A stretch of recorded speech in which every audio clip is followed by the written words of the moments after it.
inilibing sa Sitio Kapihan ay mga bata. Narito ang natuklasan ni Senator Ronald Bato de la Rosa nang suriin ang lugar kung saan inilibing ang mga namatay na miyembro ng Socorro Bayanihan Services Incorporated at ang mga sagot ni SPSI Secretary China Lea Yapson.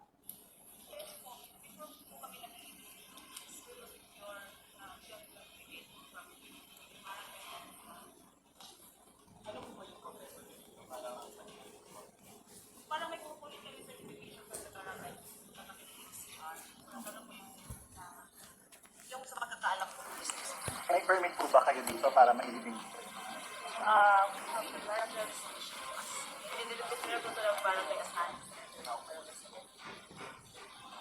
Marami po nagtatanong, parang nakakaalarma nga lang. Pero bakit marami mga bata? Hindi ko po alam kung bakit namamatay yung mga bata. Wala kayo na child care dito. Hindi ko po talaga alam yun, sir. Yeah, 1 year to 1 year, 2 years, 3 years pa. Namamatay. Diba dapat ang bata, hindi yan basta-basta na namatay. Sir, hindi lang po yung mga bata, meron po din mga matatanda. Oo, marami bata. Ano, 21 na sila na namatay, 22, 1 year old. Pero, 21, sila na 21 namatay. 2 days na. 2 days. Ano pa? Yun, nagsipur-sipur, matanda ko yun. 21. Ito bata na. Ano? Sir, anong recommendation nyo dito, sir? So, nakita nyo rin sa mga. Sir, gusto sa camera na. Isa sa rin siguro. Siguro natin walang iba. There's no other issue na po circumstances leading to the death of this children. Ay, bata eh. 1 year old, bro. 2 years old. Pero pag ilang araw lang yun. Kung sa ibig sabihin, kung gano'n, baka kulang kayo sa alaga dito. Binabawalan yung mga mothers na dalhin sa proper child care yung patay na gano'n sa anak.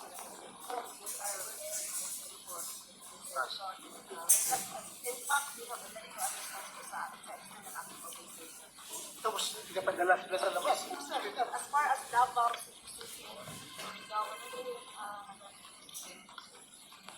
Pero ma'am, nakaupa po yung mga dating miyembro. Sinasabi nila wala man daw bakuna dito. sir, Walang nutrition para sa mga bata. that's another university kasi kami, sir. You cannot expect them to say positive things.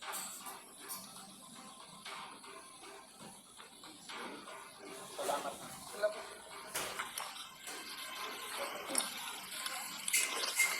Yun, 21, no? Patay, 21. Madami Tapos, 21, 21. may same day din po. Hindi kaya ito, asan si Kwan? Check. Hindi kaya ito sa yung training yun ng mga bata dyan ng mga minors na hindi buntis sila tapos nabubugbog yung bata sa training. No. Tapos tagapanganak. Mga Yung cluster na namin yung we have the early cluster. same day, patay. Sir, sa dito po kasi guys, you know, the early cluster is a cluster for the pregnant women. Kasi po, yung trabaho nila is nasa bahay lang, you have to take care of their children, their nutrition. Yun po talaga, wala pong nangyayaring training ng military dito po. Naiba na may minor na hindi niya alam na buntis pala siya. Tapos sige training, tapos yun, nakunan yung bata. Wala po. Ang training po kasi namin dito sir is for more on physical conditioning. No military training po talaga. Physical condition na ito, supplyan para sa bata. Yung magligid-ligid sa panggapan sa putik. I'm sorry, given na wala kayong health center dito sa community niyo, ano yung ginagawa niyo remedyo para siguruhin na meron kayong nabibigay na tamang action para sa mga nangangailangan ng first aid? May mga first aider po kasi kami. They are registered nurse. Mayroon po talaga ito, mga licensed nurse po sila. Mga first aid. Tapos nire-refer nila sa baba, sa hospital, sa Dapa, dyan, sa Surigao, wherever. Sa mga ano lang.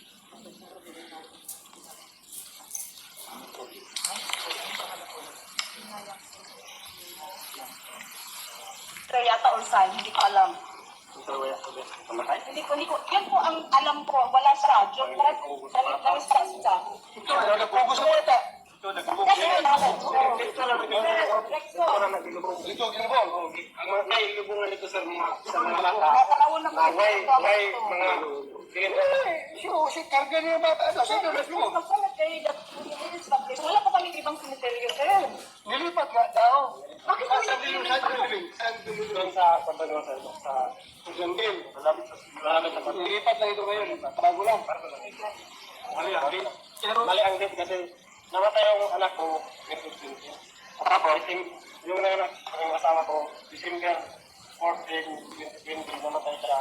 December 16, kaya nilibong siya December. So, hindi to cemetery. Hindi to original. Hindi to. Itong bago lang tumakos. Bago to po. Bago? Kailan lang ito ginawa? Kailan nyo ginawa? Ha? Kailan ito ginawa? Sir, after po nung wala pa pong permit dito, wala pa pong nililibing na kami. Oo. Tapos, ang ginagamit talaga ng ilibingan, parang may option yung mga tao dito na ilibing. Kung gusto nila dito, ilibing. Pero, di nga, pwede ba din sa sari. Tapos, ngayon lang, kasi ngayon lang ko na-institute yung regulation, ngayon lang na taon, dito na talaga official na nilibing yung mga tao. Nilipat yung Wala pong nalilipat, sir. Wala pong Kaya talaga. siya sabi niya, doon niya nilibing.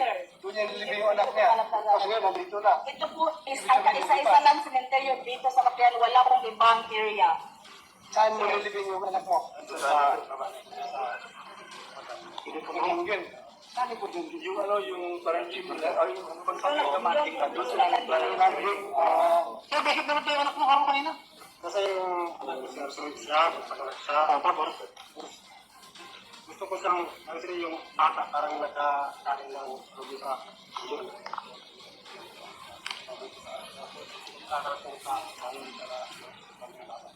nabuhay siya. After na yung anak ko sir, dalawang babae, isang lalaki. So, bakit hindi dinasos kita? Kasi pinatawalan sir. Wala. Sir, Dito talaga tayo totoo, sir. Yung upload Sabi ng asawa ko, sa bakit ganyan pa rin yung anak natin sa hospital, alito naman yung Panginoon natin. Sino na bila? Kaya wala akong magawa kasi ayaw din ang asawa ko. Dahil sila talaga ang nagtutunod. Bakit pilitin mong lumabas ang mangyayari sa inyo? May nakaharang doon dalawang gate, hindi ka magkalala. Basta dahil bilang kahit kunwari agaw po rin, bawal mo lang. Pero sa tingin mo, madala mo yung anak mo. Kung dito talaga yung sekretarya, madala mo ba sa kanyang daanan? Yung bata? Ito yung sabi nilang sekretarya. Kaya dalhin yung bata, bangkay dito. Sa dinaanan natin. Sa tingin mo, yung bata mo, yung anak mo, kung totoong dito daw, sabi na dito daw yung sekretarya. Hindi naman dito. Kaya yun yung point. Yun yung point, kaya ba? Kasi mahirap na, di ba? Kahit ang bayan naglakad, walang dala. Mahirap ka ba? Doon lang talaga sila.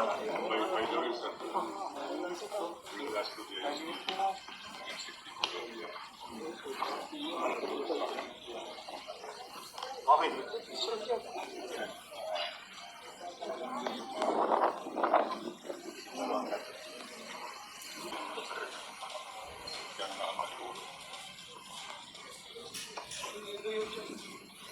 so gawin na nyo ngayon.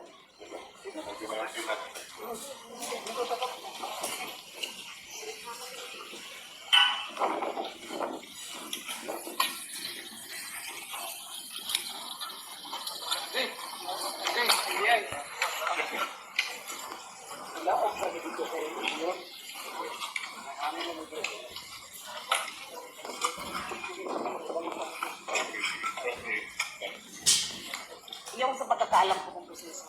May permit po ba kayo dito para mailibing dito yung mga...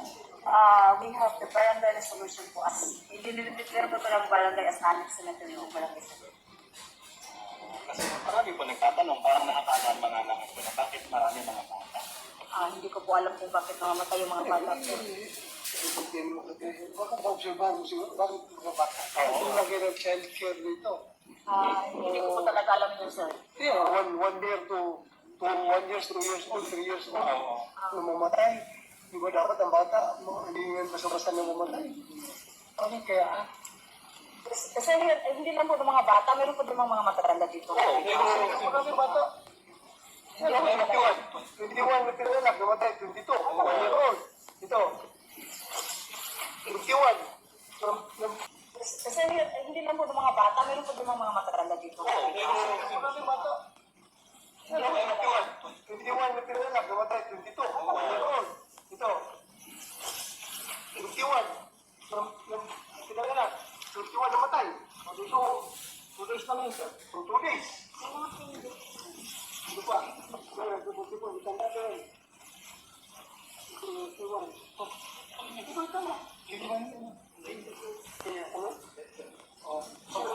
Ano recommendation nyo dito, sir? Sa nakita nyo rin sa anak? Sir, dito sa mga Gusto sabihin sige din. Sabihin natin na walang there's no other questionable circumstances leading to the death of these children. Ano ba bata eh? Bata, 1 year old, 2 year old, meron pa araw na ko.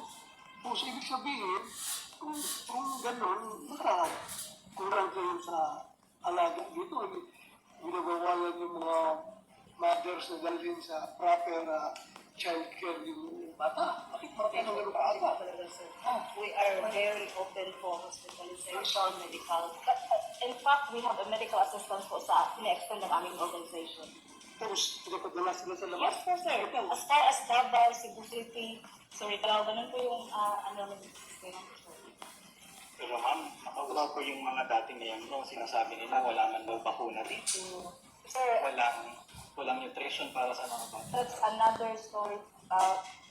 Sir, we cannot expect them to say positive against us. Salamat na.